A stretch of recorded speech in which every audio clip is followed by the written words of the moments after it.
شروع اللہ کے 99 بابرکت ناموں کے ساتھ، جن ناموں کے ساتھ زمین اور آسمان کی کوئی شے بھی نقصان نہیں پہنچا سکتی، اور وہی سب سے بہتر سننے اور جاننے والا ہے۔ جناب، آج جو ہمارے مہمان ہیں وہ ایک بڑی ورسٹائل قسم کی پرسنالٹی ہے۔ ایک تعارف تو ان کا یہ ہے کہ وہ شوبز کی دنیا کے اور خاص طور پہ ایڈورٹائزنگ کی دنیا کے بےتاج بادشاہ ہیں۔ اس کے علاوہ بہت سے فیکٹرز ہیں، میں خیال پہلے ان کو تعارف کرا دیتے ہیں، پھر زیادہ ٹائم نہیں لگائیں گے، ان کے ساتھ باتیں کرتے رہیں گے اور پھر آپ کو پتہ چلتا رہے گا کہ کون کون سی چیزیں وہ اور کرتے رہے ہیں۔ میں بات کر رہا ہوں جناب رانا رؤوف صاحب کی۔ سر بہت شکریہ آپ کی تشریف آوری کا۔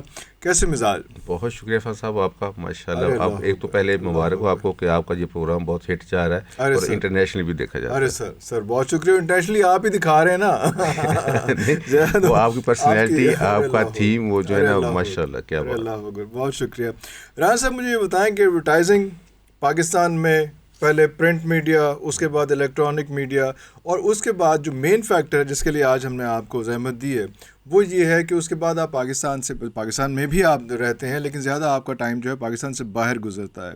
امپورٹنٹ فیچر یہ ہے کہ آپ پاکستان سے باہر جب پاکستانیوں کے ساتھ ملتے ہیں، آج کے حالات میں، آج کے پولیٹیکل ایشو اور اکنامک ایشو سارا کچھ جو چل رہا ہے، کیا دیکھتے ہیں، کیا پاتے ہیں آپ اس کو، کیا آپ کو لگتا ہے؟ پہلی بات تو یہ کہ آپ نے ایڈورٹائزنگ کی بات کی، تو جب ہم نے سٹارٹ کیا تو پرنٹ میڈیا ہی تھا جی، پرنٹ میڈیا، جنگ اور نوائے وقت اور چند نیوز پیپرز انگلش کے۔ ایگزیکٹلی۔ تو الحمدللہ پاکستان کی سب سے بڑی ایڈورٹائزنگ ایجنسی اور مکین کا حصہ رہا 10 سال، اور بابائے ایڈورٹائزنگ جو ایس ایچ ہاشمی صاحب تھے وہ ہمارے استاد تھے۔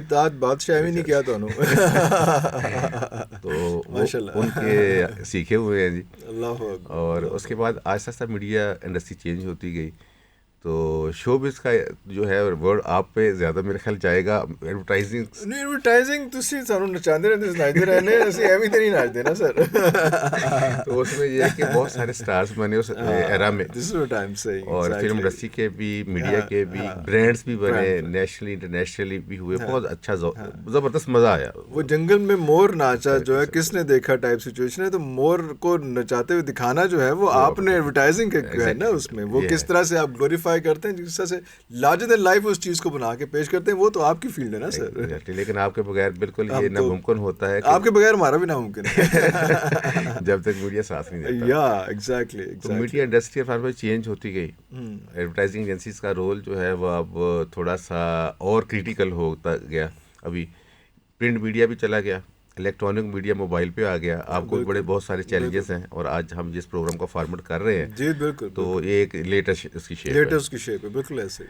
تو پاکستان اوورسیز، اور یہ جو شیپ ہے، سوری آپ کی بات کاٹ رہا ہوں، یہ ایک بڑی عجیب سی شیپ ہے، کیونکہ پوڈ کاسٹ ریڈیو کا فیچر ہے، ہم کر رہے ہیں اس کو ٹی وی کے لیے، اور زیادہ چلے گا یہ سوشل میڈیا پہ، تو یہ ان چیزوں کا بلینڈ آپ نے بالکل ٹھیک کہا ہے کہ یہ ہم عجیب کنفیوژن کے شکار ہیں اس وقت۔ اچھا یہ نا جی، کینیڈا میں بھی جو ریڈیو پروگرام کرتے ہیں، اچھا وہاں ریڈیو زیادہ سنا جاتا ہے ٹی وی کے نسبت، تو وہ کیا کرتے ہیں کہ جب ریڈیو کو پروگرام کرتے ہیں ایز اٹ از اس کو لائیو کر دیتے ہیں ٹیلی ویژن پہ، اس کو لائیو براڈ کاسٹ کر دیتے ہیں۔ یا بالکل صحیح، بالکل صحیح۔ تو وہ آپ کا بھی میرے خیال ادھر یہی حال ہونے بالکل والا ایسے، بالکل ایسے۔ تو اوورسیز جو چونکہ اب صرف پاکستان کے بارے میں بڑا کنسرن ہے ان کو، معاشی حالات وہ دیکھتے رہتے ہیں ٹیلی ویژن پہ، اس کے بعد سیاسی، میں کہتا ہوں کہ اوورسیز جو ہے اتنا پیار محبت کرتے ہیں، شاید ہی جو رہنے والے ہیں وہ اتنا نہ کرتے ہیں، اتنا چاہتے ہیں، کیونکہ اپنوں کی قدر دور جا کر ہوتی ہے، جب بندہ پاس ہوتا ہے اس کی قدر نہیں ہوتی۔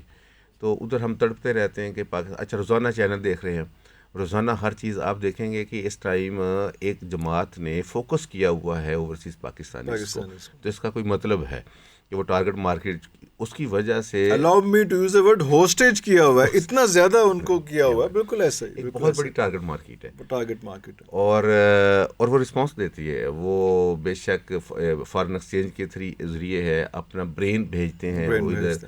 اور میرا تو خیال ہے کہ آپ کا سوال یہ تھا کہ جی وہ کیا سوچتے ہیں، تو پاکستان کے بارے میں وہ دن رات سوچتے ہیں۔ ارے اللہ اکبر، اللہ، دن رات تو سوچتے ہیں، لیکن آپ کو بلانے کا مقصد یہ تھا کہ باقی جو دوست ہمارے آتے ہیں وہ کبھی آئی ٹی کی فیلڈ سے ہوتے ہیں، کبھی بزنس مین ہوتے ہیں، کبھی کوئی ڈاکٹرز ہوتے ہیں، سارے جو باہر کام کر رہے ہیں، لیکن وہ اپنے صرف ایریے کا بتاتے ہیں کہ آئی ٹی انڈسٹری کیا سوچ رہی ہے باہر کی، ڈاکٹرز باہر کے کیا سوچ رہے ہیں، انجینئرنگ کمیونٹی پاکستان سے جو گئی ہوئی ہے کیا سوچ رہی ہے۔ ایون ایڈورٹائزنگ میں آپ کو زحمت دینے کا مقصد بھی یہ تھا کہ آپ کا کام یہ ہے کہ یہ آپ سب کا ہی ایک ہر کسی کو ضرورت پڑتی ہے آپ کی. تو آپ کے پاس جو فلڈ ہے, جو لوگ آتے ہیں, سارا کچھ اس میں, تو وہ ایک عجیب چیز ہے. اور دوسرا یہ ہے کہ آپ کا میرے خیال 50% ٹائم ادھر پاکستان میں بھی گزرتا ہے سال کا. تو وہ ایک کنفیوژن جو ہے نا, یا تو آپ وہاں کے بھی پکے نہیں ہیں تو ادھر بھی پکے نہیں گئے. آپ جتنا اچھا ایکسپلین کر سکتے ہیں ساری سچویشن کو, کیونکہ آپ جہاز پہ زیادہ ہوتے ہیں, پہچان ہی بن گئی میری. پرسوں کوئی پروگرام تھا تو اس میں مجھے اسٹیج پہ بلایا گیا, تو انہوں نے صاحب نے بولا کہ جی یہ رانا صاحب ہیں جو 1 مہینہ ادھر ہوتے ہیں, 1 مہینہ ادھر ہوتے ہیں. تو میں نے کہا یار اور بھی پہچان کہتے نہیں, آپ کی لاسٹ یہی والی ہے. تو اوورسیز میں فرحان بھائی اس ٹائم میں نارتھ امریکہ کی بات کرتا ہوں, بڑی ہاٹ مارکیٹ ہے, اور پاکستان کی چونکہ تھوڑا سا ابھی ڈکلائن پہ ہے, تو شو بھی پہلے انڈسٹری وائز چلتا ہوں میں. ہم ٹی وی جو سب سے ایک پاپولر ایوارڈ ہے, اور وہ منتخب کرتے ہیں ایسی کنٹری کو جہاں سے پاکستانیوں کا رسپانس زیادہ سے زیادہ ہے, تاکہ ہمارا وہ ایک چونکہ فائنینشیلی فیزیبلٹی بھی ہوتی ہے. تو انہوں نے کینیڈا کو دوسری دفعہ چوز کیا پچھلے سال, اور وہ ایوارڈز کیے, اور اس کے ساتھ ساتھ جتنی سیلیبریٹی تھی, ستارے تھے, جتنے سب لوگ وہاں آتے ہیں, اور اپنے ساتھ وہ فورن ظاہر ہے کہ وہ ٹریولنگ کرتے ہیں, سارا کچھ کرتے ہیں. پاکستان کا کلچر تو وہاں جاتا ہی جاتا ہے, لیکن ایک پہچان بنتی ہے, وہ ایمبیسیڈرس ہوتے ہیں. تو اب تو یہ جتنے آپ کے اسٹارس ہیں, آپ کے ساتھی ہیں, دوست ہیں, وہ وہاں شفٹ ہوتے جا رہے ہیں. اور انہوں نے بھی میری ہی طرح میرے خیال 2 جگہ بزنسز رکھے ہوئے ہیں. آپ کے دوست نعمان اعجاز صاحب ہیں, وہاں ان کا ریسٹورینٹ, ہم کھانا کھانے جاتے ہیں وہاں, اور وہ ادھر بھی ہوتے ہیں. اس طریقے سے آج کل تابش ہاشمی صاحب ہیں, وہ ادھر پروگرام کرنے جاتے ہیں, منتھلی بیس پہ جا رہے ہیں. وسیم بدامی صاحب کر رہے ہیں. اسی طریقے سے وہ تابش تو وہیں سے آئے, اور پھر اب اس کے بعد obviously انہوں نے وہ والی بیس چھوڑی نہیں ہے, وہ ابھی بھی اس کو لے کے چل رہے ہیں ساتھ ساتھ. تو شو بز کے حوالے سے بلکہ یا میڈیا کے حوالے سے وہ ایک پہلے اگنور تھی شاید, وہ برف پڑتی ہے اپنا کینیڈا میں, ہم جا نہیں سکتے.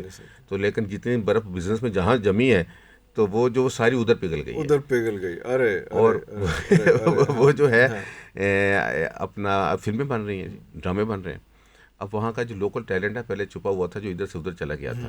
جتنا برین ڈرین ہوا, ہمارا میڈیا انڈسٹری کی بات کرنے لگا, تو وہاں چھپے ہوئے تھے. کوئی ٹرک چلا رہا تھا, کوئی چیز کر رہا تھا, کوئی چیز کر رہا تھا. اب جیسے انڈسٹری کھلی ہے تو اس میں جناب وہ فلمیں بنانا شروع کر دی ہیں. ہماری ایک ساتھی ہیں ربینہ اشرف, انہوں نے 2nd فلم وہ بنا رہی ہیں, اور وہ کینیڈا میں ہے, اور ادھر ہی شوٹ کی گئی ہے, ادھر ہی وہ سینموں میں جو ہے اس کو دکھایا جاتا ہے. تو یہ بڑا اچھی بات ہے کہ پہلے انڈیا کرتا تھا یہ, کہ انڈیا کی انڈسٹری بیسیکلی انہوں نے کیسے فارن انویسٹرز کو اٹریکٹ کیا کہ ان کے ملکوں میں جا کے, بالکل صحیح, اور ان کے پاس جا کے بات ہوئی. تو اس طرح ہم لوگ بھی پاکستان کی بات کرتے ہیں, اور پھر فلموں کے پریمیئرز خاص طور پہ وہاں لے کے گئے, سب آرٹسٹوں کو لے کے گئے, سارا کچھ کیا. تو اسپانسر جو ہوتے ہیں, اچھا وہ دیکھ رہے ہوتے ہیں کہ جی اس کا امیج کیسا برانڈ کا, کسی چیز کا. تو وہ جب دیکھتے ہیں یار یہ انٹرنیشنل امیج ہے, اس میں پاکستانی چیزیں ہیں, تو وہ ہمارا بزنس اور امیج دونوں وہ فریش کرتا ہے. اور یہ تو ہے کہ میڈیا انڈسٹری کے اس ٹائم کہ وہ ہاٹ مارکیٹ بنی ہوئی ہے. روزانہ کوئی ایسا سنڈے نہیں ہے, سیٹرڈے سنڈے, کہ جس دن وہاں ٹاپ کا سنگر وہاں پرفارم نہ کر رہا. ارے مطلب یہ ہر ہفتے کوئی نہ کوئی وہاں پہ اس کی پریزنس ہوتی ہے. بہت سارے ایونٹس ہوتے جا رہے ہیں, اور بلکہ میں بھی 1-2 میں انوالو رہا ہوں. ابھی ریسنٹلی اب میں گیم کی بات کروں تو ہاکی اگنور ہو رہی تھی. میں اس پہ آ ہی رہا تھا کہ کرکٹ چھڑ کے تجھے ہاکی تھے کیوں آ گئے. ہم ان کے ساتھ ہوتے ہیں جن کو کوئی پوچھتا نہیں ہے. نہیں, لیکن اچھی بات بھی ہے, سارا بھی ان کو چاہیے. بالکل صحیح, ساتھ بھی ان کو چاہیے. کچھ ایسے پلیئر تھے وہاں چھپے ہوئے تھے, مزے کی بات, ادھر ہی کینیڈا میں. تو وہ جو ہے نا, ان سے ملاقات ہوئی, دوستی ہوئی, تو انہوں نے کہا کہ آپ میڈیا سے ہے, وہ گمنامی کی زندگی گزار رہے تھے. تو اس میں شہباز جونیئر صاحب ایک ہمارے بہت بڑا نام ہے, تو وہ ہمارے بہت اچھے دوست ہیں. انہوں نے بولا کہ جی کچھ کر رہے ہیں رانا صاحب ہمارے لیے بھی. تو ہم نے پھر کہا کہ ٹھیک ہے, آپ ہم فائنینشیلی جو ارینجمنٹ جو ایونٹس ہیں میں آرگنائز کرتا ہوں, تو آپ پلیئرس کو جو ٹیکنیکل وہ آپ سنبھال لیں. تو ہسٹری میں پہلی دفعہ پاکستانی نیشنل ہاکی ماسٹر, جس میں کہ شہباز سینئرز وغیرہ, شفقت, جتنے اولمپئنس تھے اور ورلڈ چیمپئن تھے, وہ سارے ہم لوگوں نے ادھر انوائٹ کیے. اور وہ میں تو اس کا پارٹ رہا ہوں. اتنی ایکسائٹمنٹ تھی. یہ تو ریسنٹ تھا, میں کہتا 1-2 مہینے پہلے. جی 28 فیبروری اپنا جنوری. تو اس میں جب میں کینیڈا کی ہاکی ٹیم, پھر نیشنل ہاکی ماسٹرز ادھر تھے. ادھر نیشنل ہاکی ماسٹرز میں صرف ایک ملک نہیں ہے, اس میں کوئی 12 ملکوں کے لوگ پلیئرز کھیلتے ہیں. تو پاکستان جب جیسے بتاتے تھے کہ پاکستان کے لیجنڈز آ رہے ہیں, آپ یقین کریں کہ وہ کہتے ہیں کہ یار ہمیں پتہ نہیں تھا کہ مرنے سے پہلے ہم ان لوگوں سے ملاقات کر سکیں گے کہ نہیں. ارے ارے ارے ارے, تو وہ ہمارے لیے بڑا اعزاز ہوتا تھا کہ یار یہ دیکھیں ہم نے چھپائے رکھا ہے تو ہیروز کو باہر کیسے پوجا جاتا ہے, کیسے پوجا جاتا ہے. ارے وہ جناب ہم نے میچ کی ہے کوئی 3 سیریز. اس میں پھر پلس پوائنٹ یہ ہوا کہ الحمدللہ ہماری جو پاکستانی بیس پولیٹیشینس ہیں جو کہ کینیڈین پارلیمنٹ کے ممبرانس ہیں, جی جی جی, میں ان کا بل کا بڑا شکریہ ادا کرتا ہوں کہ وہ ہماری ریکویسٹ پر آئے میچ کے دوران اپنے سیشن چھوڑ کر بھی, اور انہوں نے جناب پاکستان کا امیج جو ہے اس میں بلند کرنے میں ہمارا ساتھ دیا. پاکستان کا فلیگ ہم نے لہرایا, اس میں سارے انڈیا کے لوگ آئے, بنگلہ دیش کے آئے, گورے آئے. تو وہ جو ایک فیل ملتی نا آپ کو پاکستان سے باہر جا کے کچھ کرنے کی, وہ آپ کو ایک علیحدہ ٹیسٹ دیتی ہے اور فخر فیل ہوتا ہے. تو الحمدللہ ہم نے حقیقی شکل میں بھی وہاں پاکستان کا نام روشن کیا ہے. آپ جس ٹائم کی, تھوڑا سا پیچھے آتے ہیں تھوڑا سا, آپ جس ٹائم پہ آپ نے یہ شروع کی ایڈورٹائزنگ اور سارا کچھ, پرنٹ میڈیا زیادہ تھا اس میں, آپ نے اپنے استاد کا بھی ذکر کیا. کچھ ایسے استاد ہوتے ہیں تو جو آپ کے میڈیا میں ساتھ ہوتے ہیں, کچھ ایسے گاڈ فادرز بنتے ہیں جو آپ کو ویسے آپ کو دنیا میں معاشرے میں اور سارا وہ آپ کو ساتھ لے کے چلیں. کوئی ایک ایسا ہاں ایسا نہیں جی, ایک ہی ہے, ایک ہی ہے جس طرح ماں ایک ہوتی ہے. ارے واہ, تو اسی گاڈ طرح فادر تو ایک ہی ہوتا ہے. تو وہ میرا بھی گرو تو روحانی گرو, روحانی باپ ایک ہی ہے. بزنس جنہوں نے مجھے سکھایا, اور میں کچھ بھی نہیں تھا, میں بھی ایک عام سے گاؤں, ایک مڈل کلاس سے تعلق رکھنے والا ایک بچہ جو ایک MBA کر کے یونیورسٹی سے ایک انڈسٹری میں آتا ہے, اور وہ کہتا ہے میں کچھ کر کے دکھاؤں. خواب ہوتے ہیں کچھ کر کے دکھاؤں. تو وہ جو خواب لیے میں, اور اس ٹائم دنیا اپنا پاکستان کی سب سے بڑی ایڈورٹائزنگ ایجنسی تھی اورینٹ, اس کو جوائن کیا. تو ہاشمی صاحب کا بہت بڑا نام تھا, اور ایک پرائڈ اورینٹ میں. تو اب کام کر رہے ہیں تو اس کا مطلب تر گئے. بابائے ہمارے جو اردو ہیں, بابائے اردو عبدالحق صاحب, ان کے وہ پوتے تھے. تو وہ ہمیں جو ہے نا انہوں نے جس طرح سکھایا, تو وہ جب ایک دفعہ میں نے کہا جی مجھے بھی کلائنٹ دے دیں, تو ایک دفعہ ایسا ہوا کہ کوکا کولا, نیسلے, یہ سارے برانڈس ہم کرتے تھے. تو ان کے لیے لمس کے لڑکے, باہر کے لڑکے پڑھے لکھے, وہ جو ہے میڈیم, وہ جناب ان کو یہ اکاؤنٹ دیے ہوئے تھے. اچھا میں نے کہا کہ مجھے نیشنل اکاؤنٹ دیں, میں ان کے لیے کچھ کرنا چاہتا ہوں. تو مجھے کہتے ہیں بس آج پھر آپ تیار رہیں. میں نے دیکھا کہ 12 بجے نا سارے ٹائی شائی لگا کے پوری لائن لگی ہوئی ہے باہر, اور کسی کا ویٹ ہو رہا ہے. اور مجھے اس میں پیجر ہوتے تھے, ہم نے بھی پیجر لگائے, تو فرسٹ ٹیکنالوجی آئی ہے. تو بعد میں پتہ چلا ایک بزرگ بارش تشریف لاتے ہیں, تو ہمارے جو ہاشمی صاحب ہے ان کے پاؤں کو ہاتھ لگاتے ہیں گوڈوں کو, اور اس طرح سب نے اس طرح سر جھکائے ہوئے ہیں. تو وہ ایک ایسے جیسے پیر ہیں, نورانی شکل اور وہ ساری چیز.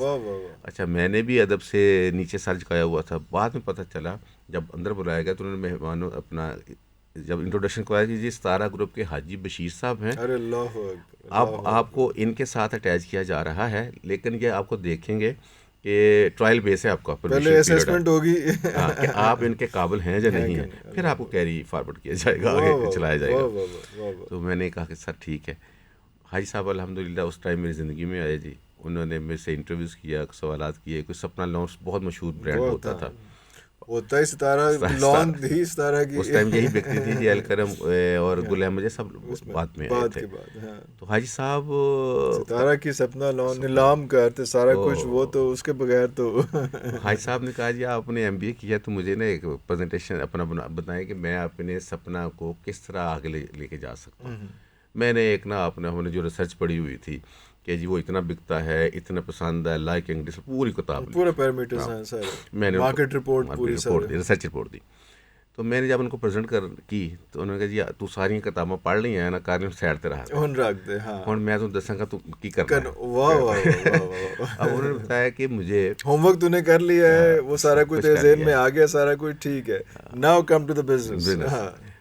اس ٹائم ان کے ذہن میں ایک ایسا انسان جن کو کمپوزیشن کا پتہ تھا, جن کو جو لیرکس جو لکھتے ہیں, حاجی بشیر صاحب, کس ٹائم 1994 کی بات کر رہا ہوں, 94 کی بات کر رہا ہوں, کہ وہ کہتے تھے کہ آپ نے جو محنات سے کروانا ہے, آپ نے جو مسرت نذیر سے کروانا ہے, نازیہ حسن سے جو جنگل کروانا ہے, یہ اس کی ٹیون ہوگی, اس میں یہ ورڈز یوز ہوں گے, ہم نے جو ایم بی اے کیا ہوا تھا، جو ایک پوزیشننگ کہتے ہیں، ہاں وہ ہم نے اتنی کتابوں کے بعد وہ مارکیٹ پوزیشننگ ڈٹرمن کرنی ہوتی تھی، ہاں اور وہ 1 منٹ میں ہمیں برانڈ پوزیشننگ دے دیتے تھے کہ جی آپ لکھو اس پہ کہ ستارہ سپنا پاکستان بھر میں خواتین کی اولین پسند.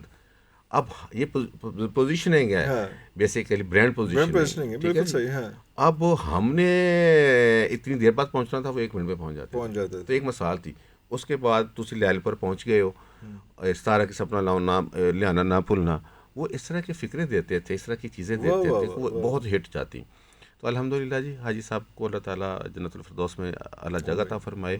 آج میں جس جگہ پہ ہوں، پھر وہ مجھے اورینٹ میں، بلکہ مجھے یاد ہے کہ انہوں نے ہی ریزائن کروایا.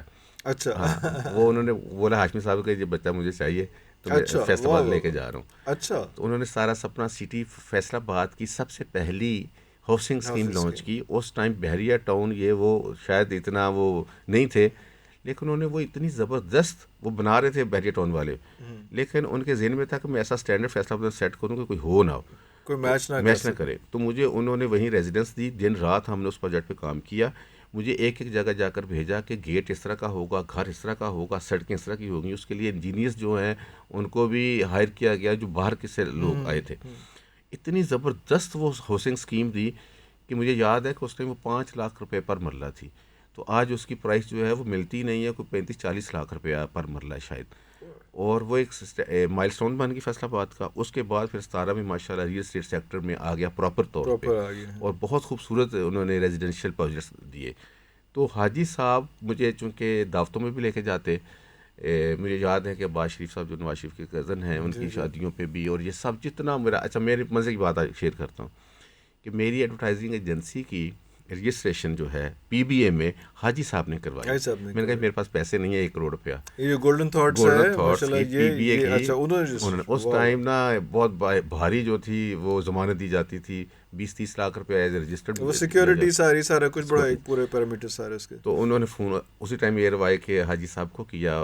سلمان صاحب اس ٹائم بھی دیکھتے تھے، تو سلمان صاحب اس ٹائم شرف صاحب کے ساتھ کہیں امریکہ میں تھے. آپ بندے کی رسپیکٹ دیکھیے گا.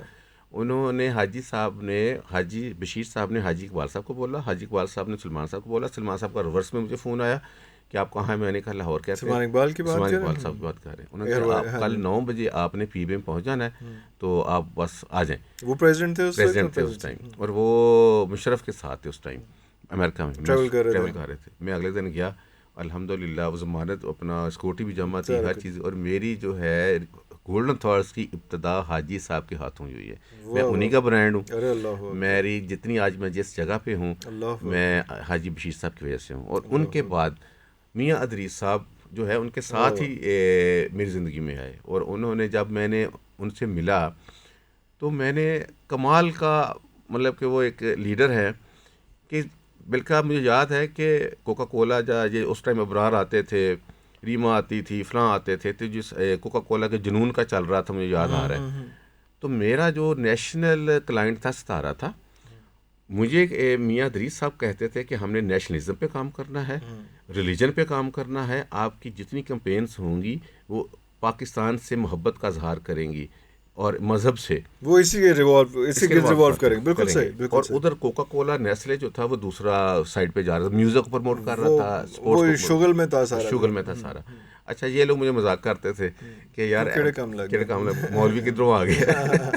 اللہ کا شکر ہے کہ میاں ادریس صاحب اور میاں اپنا حاجی بشیر صاحب، جن لوگوں کو نہیں پتا بتایا چلیں کہ حاجی بشیر صاحب کے صاحبزادے ہیں میاں ادریس صاحب، جو اس وقت سارا کیمیکلز کے جو سی ای او ہیں اور الف ٹی وی کے بھی سی ای او ہیں. تو جن کو نہیں پتا ممتاز ہیں، پلیز کنٹینیو سر. جی.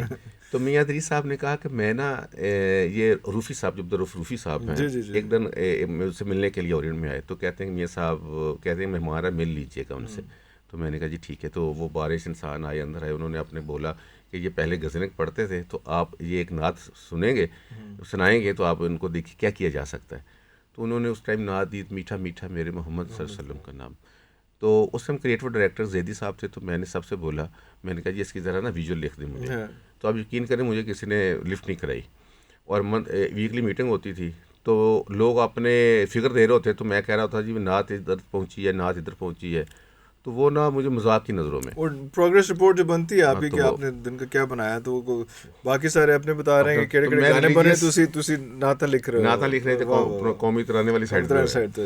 اچھا وہ نا جی وقت گزرتا گیا. پہلی نعت خود پروڈیوس کی, کپڑے مجھے یاد ہے اپنے محلے کی بچیاں لیں اور وہ ایک تھیم بنایا, ویژول لکھے, چنوٹ چلا گیا. پہلی نعت کو پروڈیوس کیا میرے ساتھ فواد فاروقی صاحب ہوتے تھے اللہ بخشے, وہ ان کو ایز اے ڈائریکٹر انہوں نے ڈائریکٹ کیا. ایک ہم نے شارٹ ویسے کیا جس طرح کہ کمرشل کا کیا جاتا ہے, اور نعت اس ٹائم نا سیدھا سیدھا پڑھی جاتی تھی ہاتھ باندھ کر. ابو حمدانی صاحب جو پی ٹی وی کا اسٹائل ہے, ہم نے پہلی نعت میاں ادریس, پیچھے آرچیز لگی ہوئی ہیں اور ایک بندے نے ہاتھ باندھ کے پڑھ دینی ہے. ایگزیکٹلی. تو میاں ادریس صاحب کی سپرویژن میں ان کے آئیڈیے کو لے کے ہم نے پہلی دفعہ پاکستان میں نعت کا ویڈیو بنایا.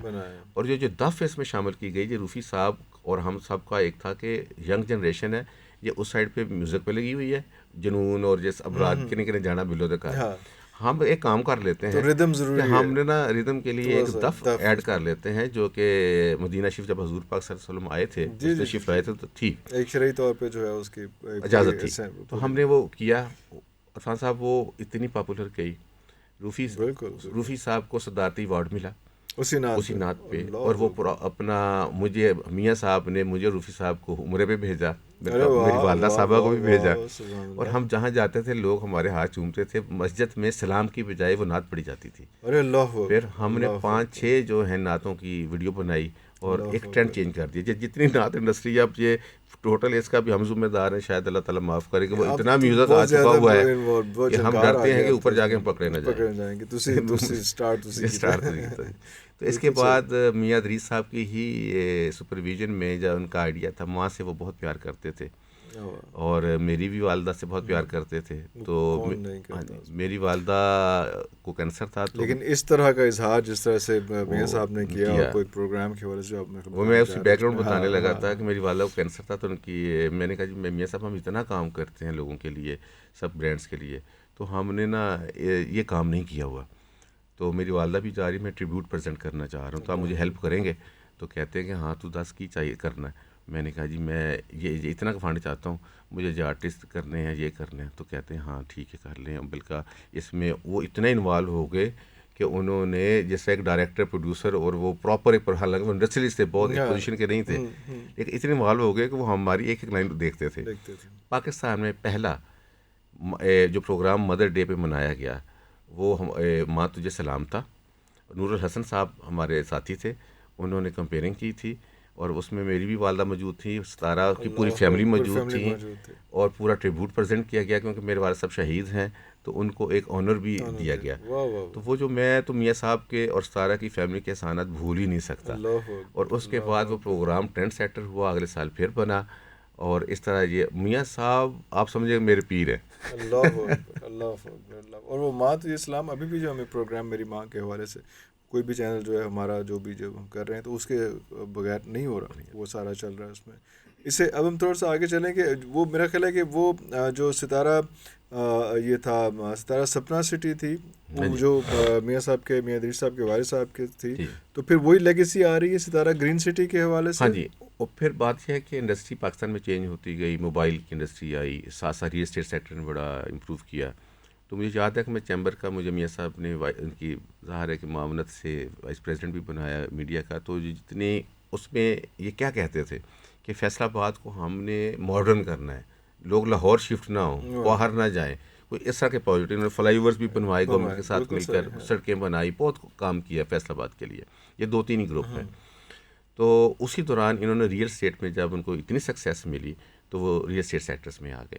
اس کی ایک لیٹسٹ مثال یہ ہے کہ جس طرح ستارہ سپنا سٹی کا کوئی ایگزامپل نہیں ہے, اور اس زمانے میں اب چونکہ زمانہ چینج ہو گیا, اب پوری ورلڈز میں آرکیٹیکٹ جو ہے وہ ماڈرن ہوتا گیا. اب میاں ادریس صاحب کی سوچ حاجی صاحب والی ہے کہ میں فیصل آباد کو اتنی اچھی ریزیڈنس دوں کہ پاکستان میں رہنے والے یا فیصل آباد کے رہنے والے جو لوگ ہیں وہ باہر شفٹ نہ ہوں, ہمارا جو ڈرین نہ ہو. اور بلکہ پلس یہ ہونا چاہیے کہ وہاں کے جو انویسٹرز ہیں پاکستان میں انویسٹ کریں, اور ان کا زر مبادلہ ہم لیں, اور پاکستان کو فائدہ ہو. اس کے لیے اتنے سالوں سے اس پروجیکٹ وہ محنت کر رہے ہیں کہ آسٹریلین فرم ہے, ان سے انہوں نے اس کا ڈیزائن کروایا. جو پارکس ہیں، گرین سٹی کی بات، گرانڈ سٹی کی اب بات ہم کر رہے ہیں، اس ٹائم جو ڈیولپمنٹ ہو رہی ہے تیزی سے جا رہی ہے، ہم اس کی بات کر رہے ہیں.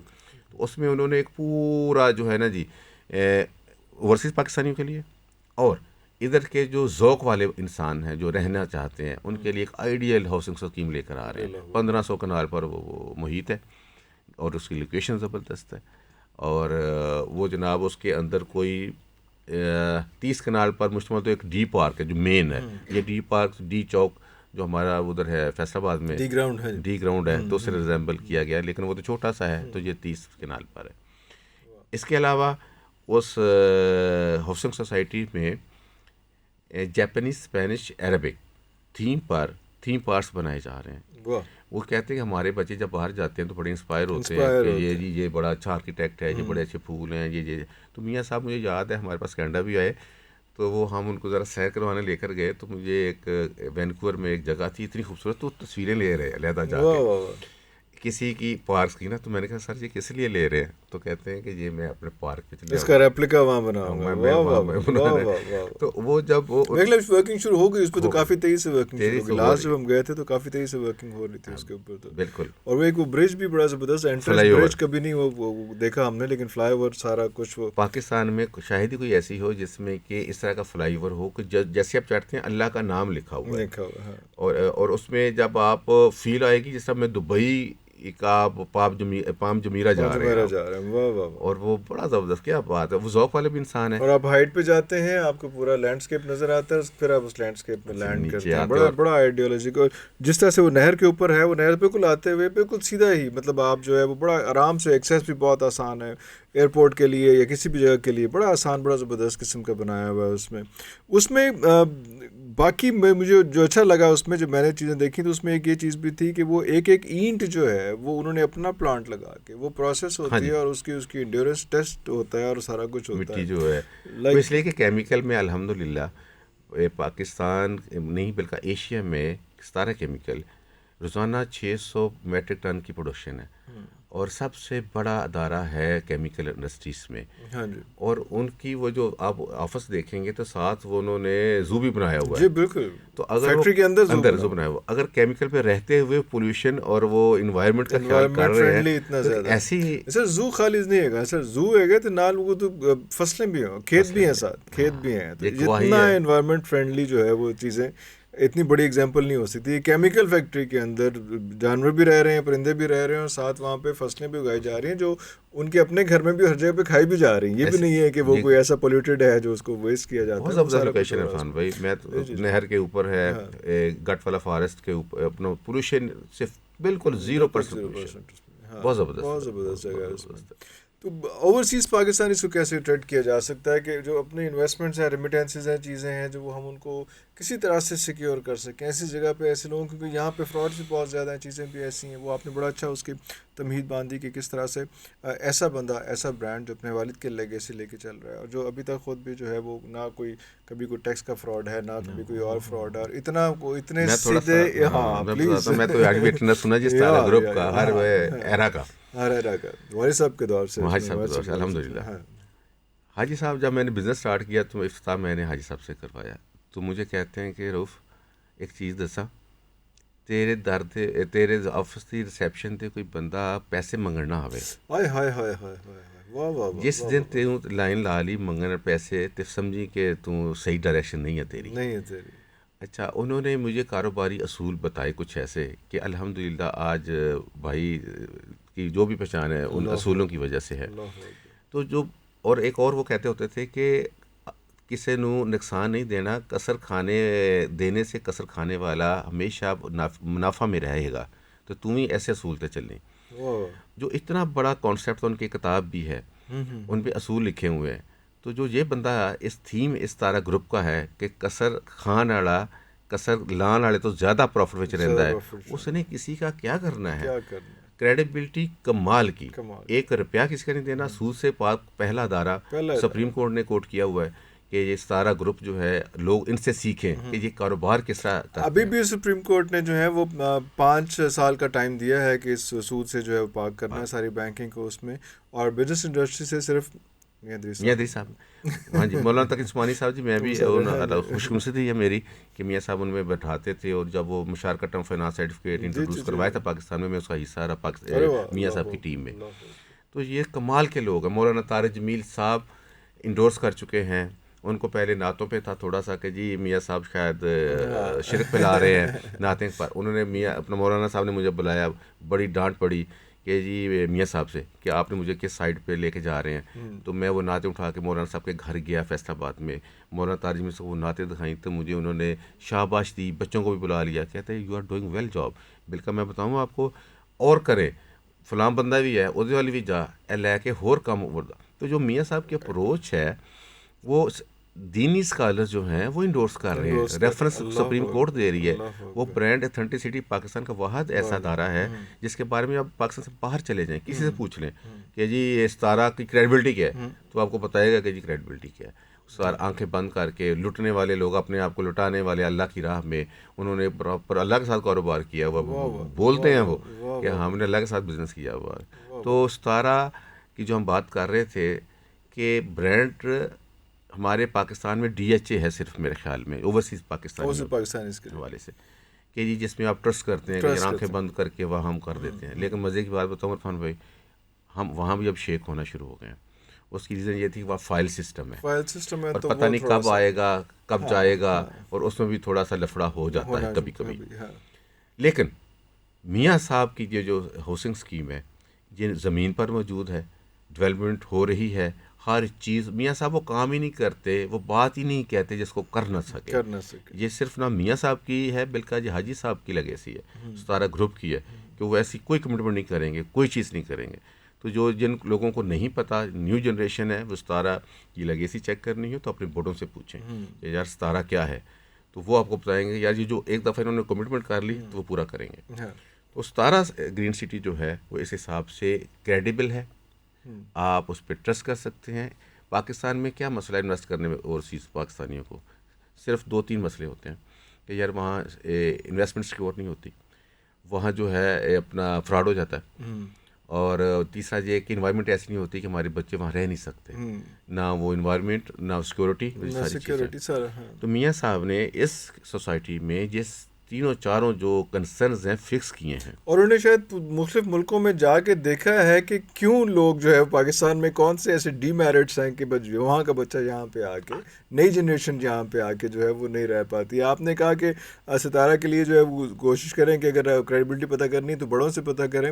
تو بڑے جو ہیں وہ سب سے پہلے پتہ کیا بتائیں گے کہ یار اسی جڑی روٹی کھانے سے نا وہ جو پڑھنا ہوتا سی نا وہ ادھر ستارہ لکھا ہوتا سی, آج تک لکھا ہوا ہے, آج تک اس کو ریپلیس کوئی نہیں کر سکا. اتنے بڑے برانڈز آ گئے, اتنا سارا کچھ آ گیا. جی پہننے کے لیے ستارہ کی سپنا لون, کھانا کھائیں گے تو آپ دسترخوان پہ جائیں گے, آپ ڈرائنگ روم میں جائیں گے تو اس کی بیڈ شیٹس ملیں گی, آپ کہاں ستارہ کو میں. اور کوئی ایسا اسکینڈل نہیں ہے الحمدللہ, کوئی ایسی بات نہیں ہے کہ ان کے ساتھ جو نیگیٹو جڑی ہو, اور 1 سال 2 سال سے نہیں, دہائیوں سے یہ لیگیسی چلتی آ رہی ہے. لیگیسی 1950 جب سے انہوں نے ہجرت کر کے ادھر آئے, پہلے ظاہر ہے کہ گجرانوالے گئے, اس ٹائم سے ہجرت کے بعد سے لے کے آج تک ایک اسکینڈل الحمدللہ ستارہ کا نہیں ہے. اللہ اکبر, اللہ اکبر. اور مجھے کوئی ایسا گروپ بتا دیں پاکستان میں جس کا کوئی چیز نہ ہو, کوئی ایسی اس قسم کی چیز نہ ہو پاکستان میں رہتے ہوئے, کیونکہ آپ اتنا شیڈی ہے سارا کچھ اس میں, کیونکہ ابھی ہم ڈیولپنگ کنٹری ہے تو کہیں نہ کہیں جو ہے وہ جھول آ ہی جاتا ہے.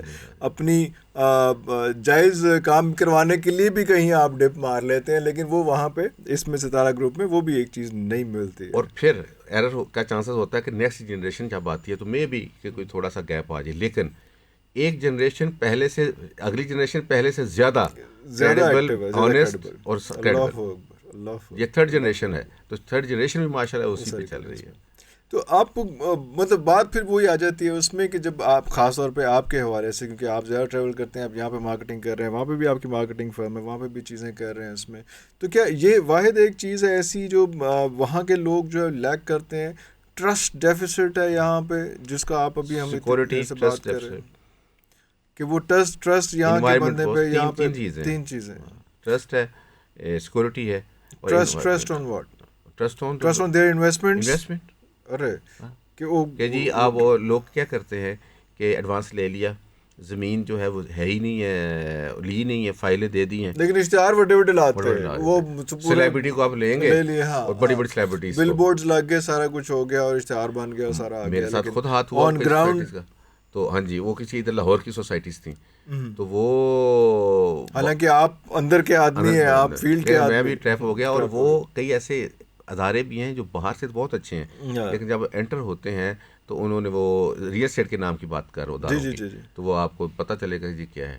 تو الحمدللہ 17 گروپ کی یہ ایک ہسٹری ہے کہ ایک نہیں ریئل اسٹیٹ کافی ساری اب تو اسکیمیں ماشاء اللہ انہوں نے سکسیزفلی لانچ کر چکے ہیں, 17 مال اور کافی ساری چیزیں ہیں. تو اوورسیز جو ہے ان کے لیے تو یہ آئیڈیل پروجیکٹ ہے.